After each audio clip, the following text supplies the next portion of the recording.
avec l'Église, vraiment les secrets d'une prière puissante. Vous savez, vous avez été choisis par Dieu. Lorsque Dieu vous a appelé au salut, vous êtes devenus les personnes dans votre maison, les colonnes dans votre maison. C'est vous que Dieu a appelé. Des fois, il y a des gens qui, dans la maison, l'un est sauvé, l'autre n'est pas encore sauvé. On doit prier pour le salut de nos bien-aimés. Et enfants de Dieu, c'est très important qu'on va utiliser les armes que Dieu nous a données. Et la première arme qu'il vous a donnée, c'est ça qui vous a sauvé, amen. C'est lorsque vous avez prié à Dieu, ça vous a transporté dans le royaume. C'est puissant la prière, enfants de Dieu. Ça fait que dans cette série d'enseignements, le Saint-Esprit va passer dans mon cœur pour l'Église, partager ça avec l'Église. Comment toute cette arme très puissante que vous avez, vous voulez l'utiliser tous les jours. Ne vous négligez pas là-dessus, enfants de Dieu. Vous prenez un engagement, Seigneur, je veux chercher ta face, prier tous les jours, sans me relâcher, sans me décourager. Ne laissez pas votre âme décourager. Amen. Priez et priez, c'est très, très important. Le titre de cette série d'enseignements, c'était les secrets de prière puissante. Nous avons vu, on va voir cette révélation, la première qu'on a vue, enfant de Dieu, qui était associée, qui est très, très importante. Pourquoi on fait des prières et pourquoi elles deviennent puissantes?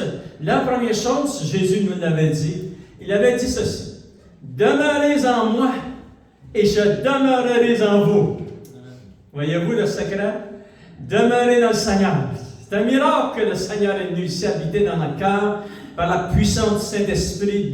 Laissez-le envahir, vous envahir. Amen. Alléluia. Et demeurez dans le Seigneur. Et Jean, dans Jean, il est dit, chapitre 15, verset 7, ça dit: demeurez en moi, je demeurerai en vous, et que mes paroles demeurent en vous. C'est très important, ce sont des principes très puissants, foi de Dieu. Alléluia. Parce que lorsqu'on prie, on veut avoir de l'efficacité dans nos prières. Demeurer dans le Seigneur, laisser la parole de Dieu demeurer dans votre cœur abondamment. Alléluia. Et là, vous allez prier selon, vous allez apprendre qu'est-ce que c'est la volonté de Dieu pour vous personnellement et pour votre maison. C'est très important. Deuxième chose que nous avons vue, c'est que tous, de commun accord, nous avons vu l'exemple des apôtres et des 120 aussi dans la chambre haute. Ça dit dans la parole de Dieu qu'ils étaient réunis dans ce même lieu, mais ils étaient, parce que tu peux être réunis dans le même lieu, mais pas être d'un commun accord. Mais eux, ils étaient réunis dans le même lieu d'un commun accord. Et ça dit qu'ils persévérèrent dans la prière. Et là, on a découvert dans cet enseignement quelle était cette prière. Nous avons vu que c'est certain qu'ils ont été remplis du Saint-Esprit de feu, se sont mis en parlant d'autres langues, comme le Seigneur leur donnait de s'exprimer. Mais la prière qu'ils avaient faite était celle que Jésus leur avait demandé de faire. Et Jésus leur avait dit: mais vous restez ici à Jérusalem. Vous avez tout cela dans Actes des Apôtres, chapitre 1, verset 1 jusqu'au verset 15, enfants de Dieu. Et Jésus va leur dire, afin que vous puissiez demander que le Saint-Esprit vienne. Et la prière de la chambre haute, la clé de la prière de la chambre haute était, l'un de ces aspects était la venue d'une personne. Qui est descendu dans la chambre haute? C'est une personne et son nom est le Saint-Esprit. Et il est ici dans son Église, il est avec vous, enfants de Dieu. Et dans Jean chapitre 14, ça dit, Jésus a dit ceci: et il sera avec vous éternellement. Éternellement, c'est beaucoup là. Amen. Et là, il y a une révélation qu'il faut que j'explique peut-être dans quelques mois à l'Église. Qu'est-ce que Jésus voulait dire? Le Saint-Esprit sera avec vous éternellement. Fait que s'il est avec vous éternellement, mais c'est très bien que tu commences à le connaître aujourd'hui. Parce qu'il va l'être avec toi lorsque tu quittes, et puis tu vas l'être avec le Seigneur. Saint-Esprit va l'être avec toi. Jésus a dit, il sera avec vous éternellement. Et après 10 000 ans, avec ta marche avec le Seigneur dans son royaume, et lorsque nous revenons pour régner avec Jésus sur la terre, après 10 000 ans, le Saint-Esprit va être encore avec toi. Mais au moins, c'est très important que tu développes une relation d'amitié avec lui.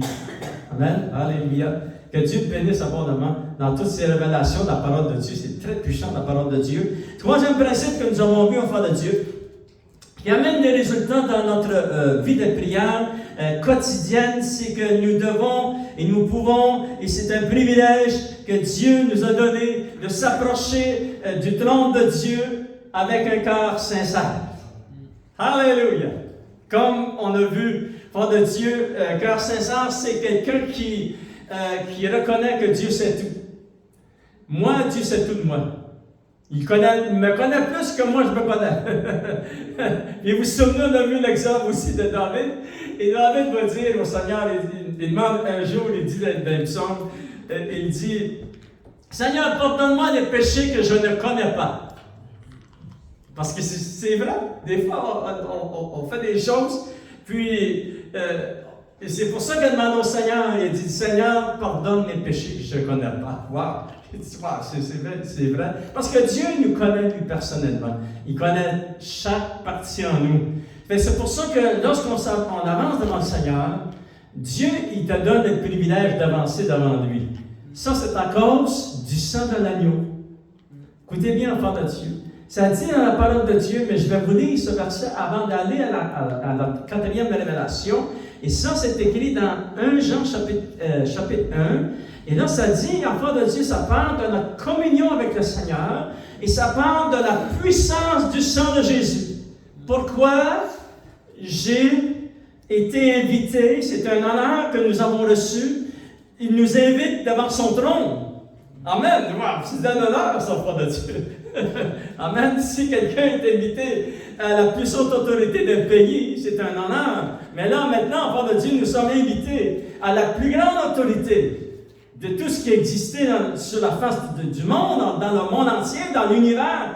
On est invités dans le trône de Dieu. Regardez dans 1 Jean, chapitre 1, verset 5. Il est dit, la nouvelle que nous avons apprise de lui. C'est-à-dire, il y a une nouvelle que Jean avait reçue par révélation, mais aussi il était présent. Il va dire, on a appris une grande nouvelle de lui, de Jésus. Il va dire ceci. Quelle est cette nouvelle?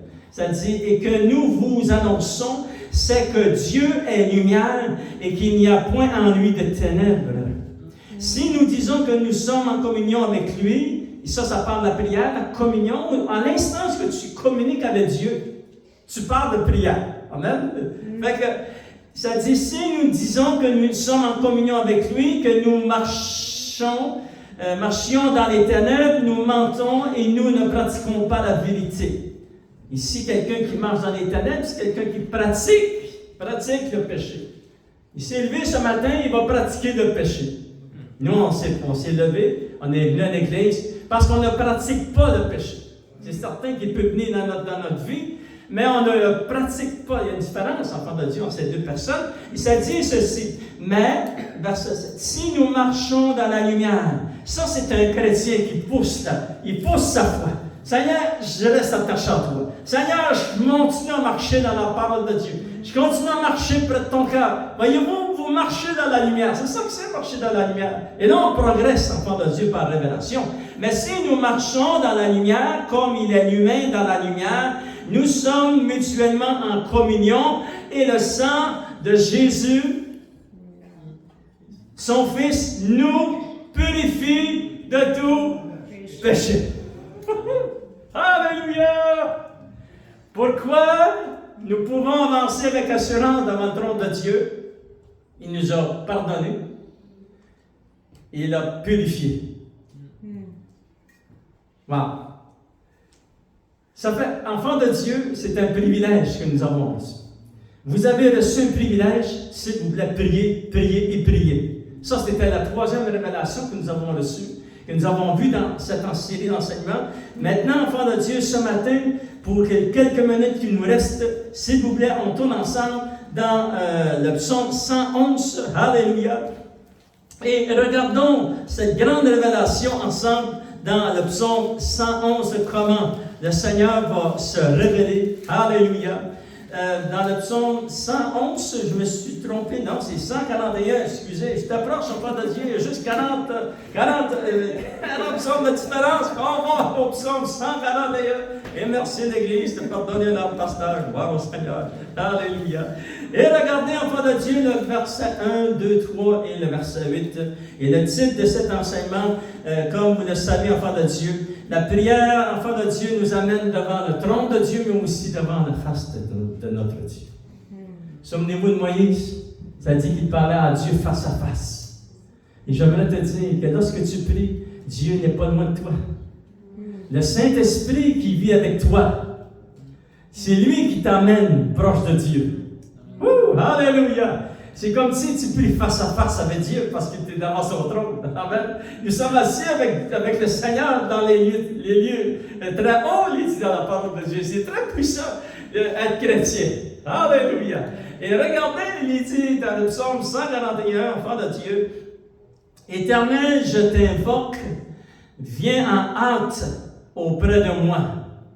Mais je vais recommencer le verset 1, parce que c'est très important, je vais vous montrer ce que le roi David a vécu. Ça dit psaume de David.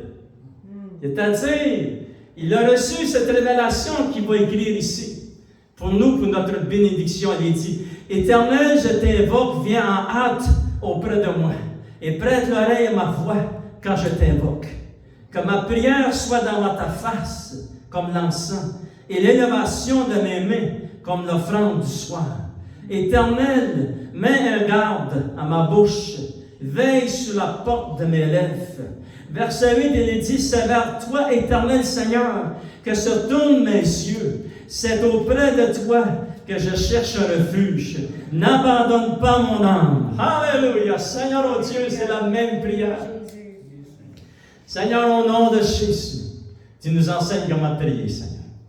Et merci, Seigneur, oh Dieu, que tu bénis ton peuple et ton Église. Révèle-nous ces grandes révélations. Dans l'Ancien, dans le Nouveau Testament. Seigneur, oh Dieu, les apôtres t'ont demandé un jour, Jésus, enseigne-nous à prier. Enseigne-nous à prier, Seigneur.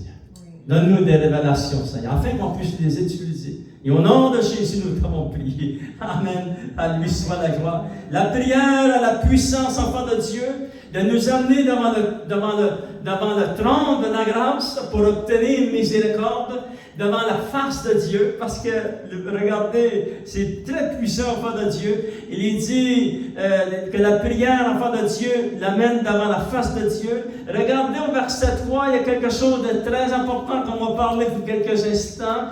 Éternel, mets un garde à ma bouche, veille sur la porte de mes lèvres. Voyez-vous? C'est très puissant, ce enfant de Dieu. Seigneur, mets un garde à ce que je vais dire. Mais David, par expérience, vous savez, tout ce que vous lisez ici dans la parole de Dieu, c'est par révélation qu'ils ont reçu cela. Mais aussi, David a vécu par expérience aussi des événements qu'il va recevoir encore par révélation, afin que nous, l'Église du Seigneur, on puisse vraiment être bénis, afin de recevoir le témoignage de ces gens. Et là, enfant de Dieu, lorsqu'il dit, Éternel, mets un garde à ma bouche. De quoi parle-t-il? S'il vous plaît, regardons l'exemple de témoignage du roi David dans 2 Samuel, chapitre 7. Et regardez ceci. Pourquoi dit-il cela dans le psaume 141? Et vous savez que lorsque David est arrivé, sa vie s'est déroulée. Et puis, ça arrive, une partie de sa vie est décrite ici dans 2 Samuel chapitre 7. On commence à lire quelques versets, versets 1, 2 et 3. Vous savez qu'il est devenu le roi d'Israël, mais un roi très puissant. Dieu l'avait libéré de tous ses ennemis. Il n'a plus l'âge de 16 ou 17 ans ou 18 ans lorsque Dieu l'avait appelé pour devenir le prochain roi d'Israël. Saül avait été rejeté par Dieu et le prophète de Dieu va vers la maison du jeune David et il va loin pour le prochain roi qui allait devenir le prochain roi d'Israël. Maintenant, lorsque le prophète va loin de cette onction d'huile, ça dit dans la parole de Dieu que David est obligé de fuir sa vie pour 13 années. Vous pouvez tout lire ça. Dans 1 roi, 2 rois, vous pouvez lire ça dans Samuel, l'enfant de Dieu. Ce sont tous des événements qui ont eu lieu dans la vie de David. Et le roi Saül, qui était vraiment jaloux et envieux, c'est lui qui avait délaissé Dieu. Mais pourtant, il était fâché après le jeune David. Et puis, avec son armée, il est parti pour essayer de tuer ce jeune homme. Mais nous savons qu'il a été protégé par la main de Dieu. Et ça a duré longtemps. Ça n'a pas duré 13 minutes. Ça n'a pas duré 13 heures. Ça n'a pas duré 13 jours, 13 semaines, 13 ans. Vous pouvez le compter. Allez voir ce que c'est écrit dans la parole de Dieu. Mais après cela, Dieu va le positionner comme un roi. Et l'enfant de Dieu, vous savez que David va pécher contre l'Éternel Dieu lorsqu'il va commettre l'adultère avec sa voisine, etc. On peut dire ça en parenthèse comme ça, enfant de Dieu. Et puis Dieu va le corriger. Et là, ici, il est à la fin de son règne, très puissant. Et il a un cœur. Il se dit en lui-même, parce que vous savez qu'il y avait un cœur. Cet homme-là, il y avait un cœur ici, là, à l'intérieur de lui. Il criait à Dieu. Là. Il criait au Seigneur. Malgré qu'il était un roi très puissant, que Dieu avait tout éliminé ses ennemis, ça dit dans la parole de Dieu qu'il était vraiment très puissant sur la terre, pas juste dans son règne ou ce qu'il était dans son pays, mais sur la terre. C'était vraiment spécial. Et là, il va dire au prophèt Nathan, il va dire, j'ai encore de bâtir une maison pour l'Éternel Dieu. Et le prophète, la première chose qu'il va lui dire, parce qu'il est très puissant, il va dire, fais tout ce que tu as à cœur. Voyez-vous? Et là, la nuit arrive, le prophète s'en va chez lui, et Dieu lui parle pendant la nuit. Tu dois retourner voir mon serviteur David. Écoutez bien, qu'est-ce qui va se passer en part de Dieu. Et c'est vraiment ce qui va se passer ici. Cet événement très prophétique pour le roi David va devenir un événement très prophétique pour vous et moi. Regardons, on va lire quelques versets, parce qu'on n'a pas le temps de tout lire le chapitre. Mais moi, je vais vous encourager à lire, enfant de Dieu, cet après-midi. Vous prendrez le temps pour lire le chapitre au complet, le chapitre 7, 2 Samuel, chapitre 7. Regardons verset 1, ça dit, lorsque le roi habita dans sa maison et que l'Éternel lui eut donné du repos après l'avoir délivré de tous ses ennemis qui l'entouraient, le roi dit à Nathan, le prophète, voici donc, j'habite dans une maison de cèdre. Hey, c'est quelque chose. C'est pas une maison, en fait. Non, c'est en cèdre, wow. Et ça dit, j'habite dans une maison de cèdre, et l'arche de Dieu habite au milieu encore d'une tente. Parce que l'arche de Dieu avait été placée dans une tente. Même après la sortie du pays d'Égypte. Moïse a vécu 40 ans, ils avaient l'arche de Dieu dans le tabernacle de Dieu à ce temps-là, enfant de Dieu. Mais après, ils sont rentrés dans la promise. Et là, l'arche de Dieu avait été prise par les ennemis, il est revenu dans le pays. Et ils ont placé cette arche sous une tente. Et là, David, il dit, ça se peut pas. Il dit, Nathan répondit au roi, va, fais tout ce que tu as dans le cœur, car l'Éternel est avec toi. La nuit suivante, la parole de l'Éternel fut adressée à Nathan. Va dire à mon serviteur David, ainsi parle l'Éternel, est-ce toi qui me bâtiras une maison pour que j'en fasse ma demande? Mais je n'ai point habité dans une maison depuis le jour où j'ai fait monter les enfants d'Israël hors d'Égypte. Jusqu'à ce jour, j'ai voyagé sous une tente et dans un tabernacle. Partout où j'ai marché avec tous les enfants d'Israël, ai-je dit un mot Et là, c'est Dieu qui dit ça à David. Il dit ça à l'homme de Dieu. Il va lui dire, est-ce que je t'ai demandé de bâtir une maison?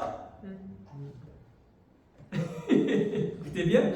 C'est ça que partout où j'ai marché avec tous les enfants d'Israël, je dis un mot à quelqu'un des tribus d'Israël à qui j'avais ordonné de perdre mon peuple d'Israël. Je dis, pourquoi ne me bâtissez-vous pas une maison de cèdre? Maintenant, tu diras mon serviteur, David. Ainsi parle l'Éternel des armées. Je t'ai pris au pâturage derrière des brebis, lorsqu'il était berger des brebis de son père. Pour que tu fusses chef sur mon peuple, sur Israël. J'ai été avec toi partout où tu as marché. J'ai exterminé tous tes ennemis devant toi, et j'ai rendu ton nom grand, comme le nom des grands qui sont sur la terre. J'ai donné une demeure à mon peuple, à Israël, et je l'ai planté pour qu'il soit fixé et ne soit plus agité, pour que les méchants ne l'oppriment plus comme auparavant. Et comme à l'époque où j'avais établi des juges sur mon peuple d'Israël, je t'ai accordé du repos en te délivrant de tous tes ennemis. Et l'Éternel t'annonce que lui te créera une maison. Tout cela a commencé par une prière, David avant-cœur, de bâtir un endroit où Dieu allait habiter. Que l'Arche de l'Alliance allait devenir un endroit où plus sur une tente, mais Dieu, il voulait faire une maison pour Dieu. Et Dieu dit non. Est-ce que je t'ai demandé pour bâtir une maison? Et là, enfant de Dieu, vous êtes prophète. Vous appelez prophète le Nathan, et puis là, vous êtes vous levez et sortir, et puis aller voir le roi, qui est très puissant. Quelle va être sa réaction? Puis là, Dieu va dire, tu diras à David, écoutez bien, on va le relire, c'est très important ce qu'on lit ici. Là. Juste quelques mots. Là. Et l'Éternel t'annonce qu'il te créera une maison.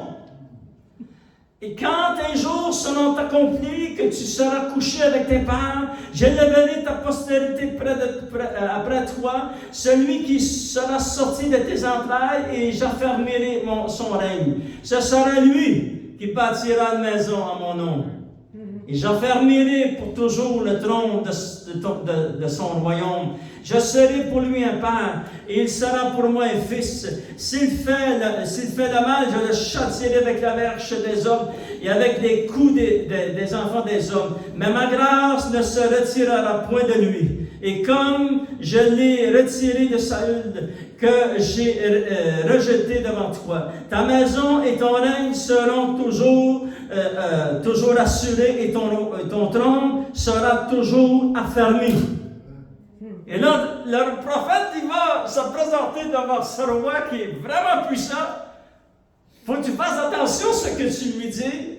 Écoutez bien, verset 17, ça dit, Nathan rapporta à David toutes les paroles et toute cette vision. Et là, ça entre en ligne de compte lorsque David a dit dans le psaume 141, verset 3, « Mais est mort à ma bouche. Garde mes paroles. » Et là, regardez sa réaction. Regardez, c'est très très important. Et le roi David alla se présenter devant l'Éternel après que Nathan lui a tout dit ce que Dieu lui dit.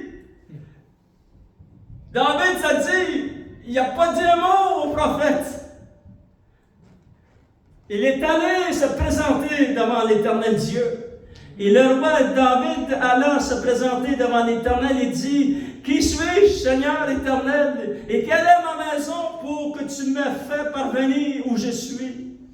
C'est encore peu de choses à tes yeux, Seigneur Éternel. Tu parles aussi de la maison de ton serviteur pour les temps à venir, et tu daignes instruire un homme de ces choses, Seigneur Éternel. Que pourrait te dire de plus David? Tu connais ton serviteur, Seigneur Éternel.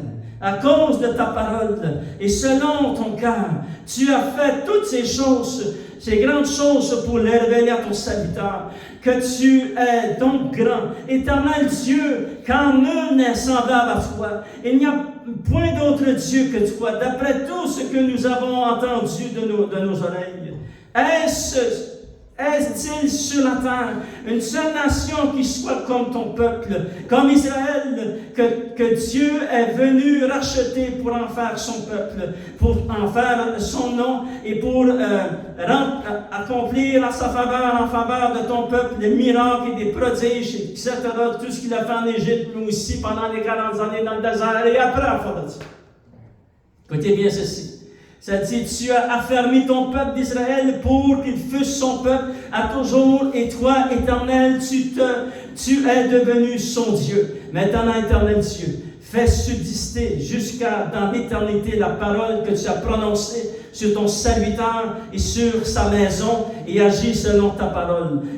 Ton nom, soit à jamais glorifié, et que l'on dise, l'Éternel des armées est le Dieu d'Israël. Et que la maison de ton serviteur David soit affermie devant toi.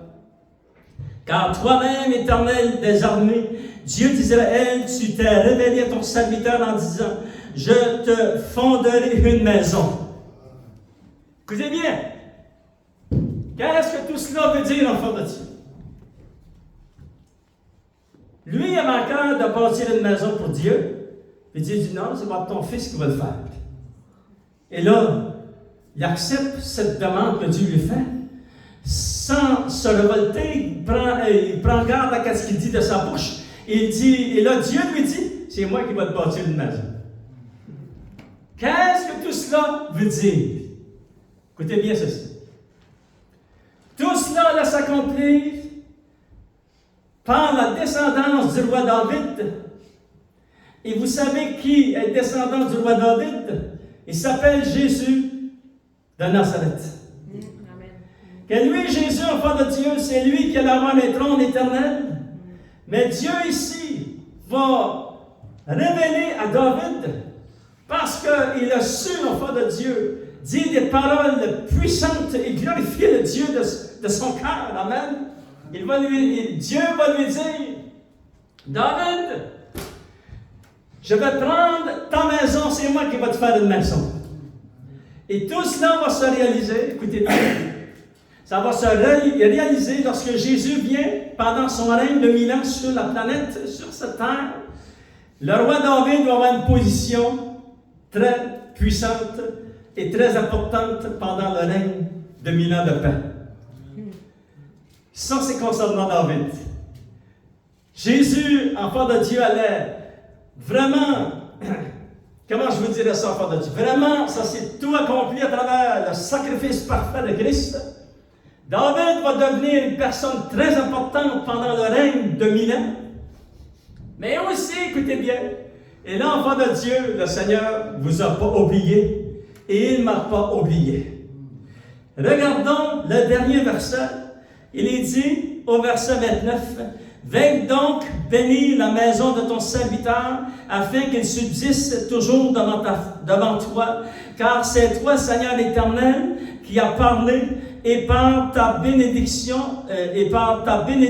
la maison de ton serviteur sera bénie éternellement. » Maintenant, il y avait deux niveaux à cette prophétie que Dieu va dire au roi David. Il va lui dire, toi, tu auras une position vraiment importante pendant le règne de Christ. Mais aussi, je te bâtirai une maison, mais aussi, je bâtirai une maison à travers mon Fils, qui subsistera éternellement. Quelle est cette maison? C'est moi et vous. Comment la parole de Dieu nous appelle-t-elle? Elle nous appelle la maison de Dieu. Alléluia! Voyez-vous la prophétie? Ce que le prophète va recevoir comme révélation, Dieu dit, c'est moi qui vais te bâtir une maison. Alléluia! Et vous et moi, nous sommes aujourd'hui, à cause que Jésus a commencé son Église, nous sommes son Église, nous sommes la maison spirituelle de Dieu, et nous sommes cette maison qu'il est en train de construire et de bâtir. et cette maison est la fiancée. Il va devenir l'épouse, enfant de Dieu, aussi important que le roi David a reçu enfant de Dieu comme révélation. Donnez une bonne main d'applaudissement, Seigneur, et j'aimerais enfant de Dieu. Lèvons-nous tous ensemble et regardez lorsque vous priez. Et lorsque vous allez prier aujourd'hui, cet après-midi, ce soir, les jours qui s'en viennent, souvenez-vous de ces grandes bénédictions. Vous faites partie de cette prophétie de l'Ancien Testament et vous faites partie de la maison de Dieu. Ne négligez pas cela, enfants de Dieu. Prenez-en soin. Gardez tout ce que le Seigneur a mis ici en vous. Vous êtes des corps de terre, de pierre, de poussière. Mais le Seigneur dit, vous êtes enfants de Dieu, des vases d'honneur. Et vous portez en vous l'honneur. Qui vous portez le Saint-Esprit en vous. Alléluia. Et nous sommes la maison de notre Dieu. Enfants de Dieu, on va terminer en prière et j'aimerais qu'on puisse... On va prier pour Christin. J'aimerais que Christin puisse avancer. On va prier pour lui ce matin, tous ensemble, enfants de Dieu. Mais juste avant, on va prier pour les gens qui sont sur la chaîne YouTube.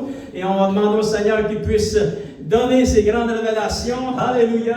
Et qu'on puisse, enfants de Dieu, vraiment réaliser, waouh, je suis devant la face de Dieu lorsque je prie. Et puis, c'est un honneur que j'ai, enfant de Dieu, d'avancer devant le trône de Dieu. Et en plus, je fais partie de cette maison que Dieu est en train de construire. Seigneur, nous voulons te remercier. C'est un privilège. Ça dépasse nos attentes, Seigneur, oh Dieu. Et c'est toi qui as pensé à cela. Seigneur, tu l'as dit de ta parole. Seigneur, tu es sorti de ta bouche. Et tout ce qui sort de ta bouche va s'accomplir. Je te demande au nom de Jésus que tu puisses intervenir puissamment. Et lorsqu'on prie, qu'on puisse, waouh, dis comme David, Seigneur oh Dieu, qui est comme toi, Seigneur oh Dieu? Nul n'est comme toi, tu es magnifique sur toute la terre. Tu es le Dieu tout-puissant, tu es le Dieu grand et merveilleux, et tu as pensé, tu as planifié des choses qui dépassent mes attentes, Seigneur oh Dieu. Et merci Seigneur, nous voulons juste accepter par la foi que nous faisons partie de cette maison spirituelle qui est la maison de Dieu, qui est la fiancée et qui va devenir un jour l'épouse de Christ. Et nous régnerons avec le Seigneur. C'est un privilège. Seigneur, je te demande de bénir ton peuple et ton Église. Et au nom de Jésus, nous t'avons prié. Et tout le peuple de Dieu dit Amen. À lui soit la gloire, l'honneur et la puissance.